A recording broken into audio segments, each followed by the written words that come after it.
You know, PVR Inox is sitting on one of the most dangerous business models in India right now. And the funny part is that their own executive director recently admitted this. A few weeks ago, PVR Inox's executive director openly said that Dhurandhar single-handedly changed PVR's revenue expectations for this year. Now you might think, okay cool, Dhurandhar was a big hit, PVR made money, so what's the big deal? Well, the big deal is that PVR Inox is India's single largest cinema chain. They run roughly 1750 screens across the country, and their executive director is telling the world that one single film is what turned their year around. Now think about this. Imagine you run the biggest cinema chain in the country. You have screens in almost every major city and mall, and films release in your cinema chain every single week. But still, at the end of the year, whether your business did well or not basically depends on one blockbuster movie happening. That's honestly not a business model at all. That is basically a gamble. So the question is, how did the largest cinema chain in India end up in such a position where one film decides its fate? What exactly killed the habit of going to movies in India? What is PVR doing to survive? And is the cinema business in India slowly turning into something completely different from what it used to be earlier? I will decode all of this in today's video. My name is Anurag Bansal, and let's decode. Now, to understand how PVR ended in this position, let's first understand how the cinema business makes money in the first place. See, a multiplex basically has two main revenue streams. The first one is ticket revenue, which is the money that it makes from selling seats. The second one is food and beverage revenue, which is the money that it makes from stuff like popcorn, cold drink, nachos, and everything else that you can buy at the counter. Now both of these depend on one key variable, which is footfall. If the footfall is consistent, which means people show up every week regardless of what kind of film is playing, then the business is very predictable. In that case, seats get filled, food gets sold, and everything basically works out. But if the footfall becomes inconsistent, which means that people only show up when there is a blockbuster and they stay home the rest of the time, then the business becomes a basic gamble. Some weeks your screens are absolutely packed, and on some other weeks they are absolutely empty, and you have absolutely no control over which week is which, because that depends entirely on whether a good film releases or not. And that is exactly what has happened to PVR. See, for the longest time, going to movies in India was a regular weekly activity. People did not really pick and choose what films to watch in a theatre. They just went. The film was secondary, the outing was the point. And because of this, multiplexes had reasonably consistent footfall. They were honestly not always packed, but they consistently filled enough to run a stable business. But then, three structural things changed in the Indian market, and these three things completely broke this business model. The first change was the arrival of OTT platforms. And for the first time ever, Indian audiences had a genuine alternative. So if a film did not look exciting enough, they did not have to skip it entirely. They could just wait for a few weeks and watch it at home. And over time, the gap between a film's theatre release and its OTT release kept shrinking. Basically, what used to be a 6 to 8 month gap came down to 4 to 6 weeks in many cases. The second change was the home viewing experience. See, smart TVs became affordable, screen sizes went from, let's say, 32 inches to 55 inches and even 65 inches in many cases, sound systems improved and whatnot. Basically, the quality of watching something at home went from being a clear downgrade compared to a theatre to being genuinely good enough for most films. So the theatre lost one of its biggest advantages over there. The third change was content quality on OTT platforms. See, OTTs did not just give people a place to watch films later. They also started producing their own content, series, documentaries, original films and whatnot. The amount of high quality content available at home basically exploded.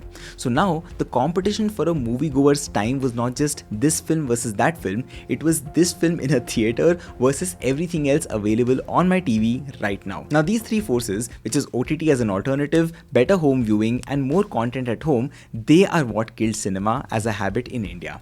And let me tell you some data to prove this to you. See, in the financial year of 2025, PVR's total footfall dropped nearly 10%. Basically, around 1.3 crore lesser people walked into their theatres compared to the year before. But here is the part that is even more interesting. See, while the footfall was dropping, ticket prices did not drop at all. The average ticket price at PVR stayed around 250 to 300 rupees. And in fact, in movies like Dhurandhar, ticket prices actually went up to 350 rupees and people still ended up paying in bulk. Now, do you realize what this combination of data points is actually telling us? It is telling us that the audience audience has not stopped going to cinemas because it is too expensive. They have only stopped going because most films are not exciting enough to leave their house for. But the moment something like, let's say, a Dhurandhar shows up, the price does not matter so much. People do pay 350 to 500 rupees and show up in record numbers. So the shift is very clear that way. Movie going in India has gone from being a default activity to now being a very selective one. Today, people go to a movie mostly only if that movie clears a very high bar. In fact, PVR's own co-CEO Gautam Datta has said this as well. He said that their average customer visits a cinema about once or twice a month, and PVR's goal is to push that to 5 or 6 times a month. Now just look at that gap. They want to triple the customer frequency. That gap tells you exactly how far the cinema business has fallen from where it used to be. By the way, a huge chunk of that attention has not gone away. It has just moved to digital content and individual creators. And honestly, becoming that kind of a creator on social media today has become a very real career path, not just a backup plan. Now, some early creators figured out social media by spending many years doing it, but if you are getting started now, I think it makes sense to learn from the mistakes that others have already made so that you can get a head start.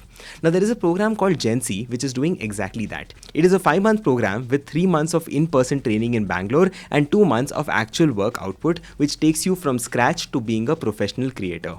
The program teaches you everything, right from content writing to format invention to production to editing and even how to build a team around your own content. By the end of it, you would have made multiple videos across different formats, so you would have actual work to showcase. This program, by the way, is run by my good friends at EOS out of an office where hundreds and thousands of videos are produced every single day. And the people teaching it themselves have built content IPs to millions of followers, so the learning is focused on what actually works, not what just sounds good in a classroom. If this sounds relevant or interesting to you, I have left a link in the description. Make sure you check it out. Now let's come back to PVR. So PVR knows the habit is broken. The question is, what are they exactly doing about it? That is where things get very interesting, because PVR is not just doing one thing, they are running 4 different strategies at the same time. Let me walk you through each of them. Strategy number 1 is discounts. See, PVR runs a lot of schemes nowadays like National Cinema Day, Cinema Lovers Day, Blockbuster Tuesdays with 99 rupee tickets, and even a subscription called PVR Passport. Now, when you see a product that is being offered at a 60 to 70% discount week after week, that's not just a promotion. It's actually a big sign that demand has dropped. You don't really discount a product that people are already lining up to buy, right? Strategy number 2 is re-releases. See, in 2024, PVR bought back a bunch of old films, and these re-releases ended up contributing about 2% of PVR's total revenue. Now, I know 2% is not a huge number, but remember that this is a very new experiment. And for such a new experiment to be contributing 2% at a national level cinema business whose model was never ever to show you old films means something very important. It basically means that PVR could not fill its screens with enough new content that people wanted to watch, so they had to go back to old films that already had a proven track record. But all that said and done, the truth is that discounts and re-releases are useful only in the short term. They can somewhat fill seats on slower days, but they cannot really bring back a dying habit, right? You cannot really run 99 rupee offers forever because the math just does not work out. And there are also only a limited number of old films that you can bring back in reality. So the question is PVR building anything more permanent? The answer is yes, and that is where strategy number 3 and 4 come in. See, PVR strategy number 3 is food. Right now, for every 100 rupees that a customer spends on a ticket at PVR, they spend roughly around 52 rupees on food and beverages. And PVR is investing very heavily to push that very number up. They've launched their own hot dog brand called Dogfather, they have started outdoor catering, they do corporate events, and until some time ago, they also owned a gourmet popcorn brand called 4700 BC, which alone did more than 100 crore rupees in revenue in just 1 year. Strategy number 4 is its premium screens. See, about 15% of PVR screens today are premium formats like IMAX, 4DX, Lux and Director's Cuts. And PVR wants to take that number to 20% in just the next 12 to 18 months. Now, I don't know if any of you observed this, but if you put strategy 1 and 2 beside strategy 3 and 4 and compare them, they seem to be contradictory. Because on one side, PVR is selling 99 rupee tickets, but on the other side, they are selling luxury IMAX seats with recliners. So why would a company do both of them? I'll tell you why it makes perfect sense for PVR. See, the regular moviegoer moviegoer, who is the person who used to show up every week regardless of which film was playing, that person is practically gone now. What PVR is left with is two very different kinds of days. On a slow Wednesday with no major release, the ticket is not the product, the food counter is the product for them. PVR sells a cheap seat to get someone through the door, and then they make money on the 300-400 rupees that the person spends on popcorn, cold drink and maybe some other food items. But on, let's say, a Dhurandhar weekend, the film itself becomes the product. PVR then charges more than 350 to 400 rupees for a premium seat, and people gladly pay for it. So PVR is essentially running two very different businesses under the same roof. A low ticket, high food margin business for quiet days, and a premium experience business for event days. And that is honestly very interesting as an adaptation given what has happened to the market. But all of that said and done, there is a very big problem in this entire business model story. See, PVR can sell as much popcorn as it wants, it can build as many premium screens as it wants, and it can run as many discount days as it needs. But none of that matters if nothing good is on the screen. And this is where the real structural crisis in Indian cinema becomes very visible. And that is what I think a movie like Dhurandhar has recently exposed. See, the problem is not just that people are going to movies less often. The problem is that a large portion of Indian films no longer have a clear place to go. I'll explain this in a very simple way for you. See, if you look at the Indian film industry today, you can divide them into three major categories. At the top, you have the blockbusters. These are movies with big budgets, big stars and massive marketing. Think about films like Dhurandhar over here. These are the ones that will fill seats, and for a cinema chain, these films are basically lottery tickets. When a film like that shows up, the numbers look phenomenal for them.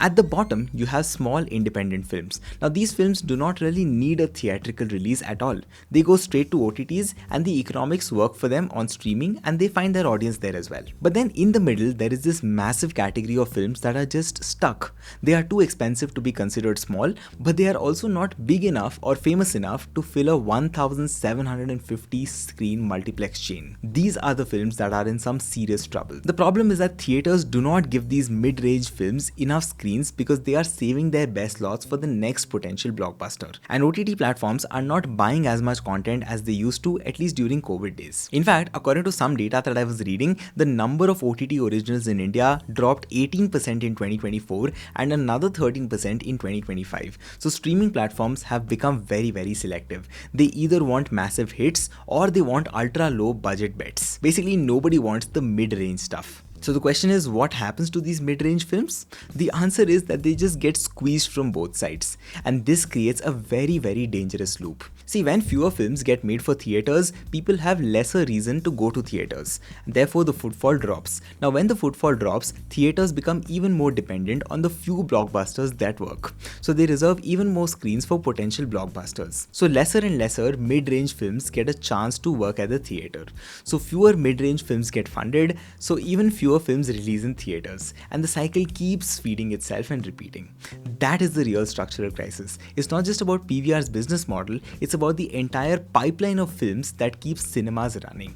That pipeline seems to be shrinking, and nobody in the system has a clear incentive to fix it. So yes, the cinema business in India is not dying. Dhurandhar's performance definitely proved that very recently. When a film is genuinely worth the trip, people will show up in massive numbers, they will pay premium prices, and they will buy everything at the food counter as well. So the inherent love that all of us have for the big screen has technically not gone anywhere. But the cinema business as a consistent, predictable and habit-driven business has definitely died. The question is not whether people will keep going to movies. They will when the movie is worth it. The real question is what happens to everything in between. What happens to the hundreds of films that are not blockbusters but they still need to be seen by all of us? What happens to an entire industry where the middle is slowly disappearing? And what happens to a 1750 screen business whose entire year can be decided by whether one film becomes a super hit or it does not?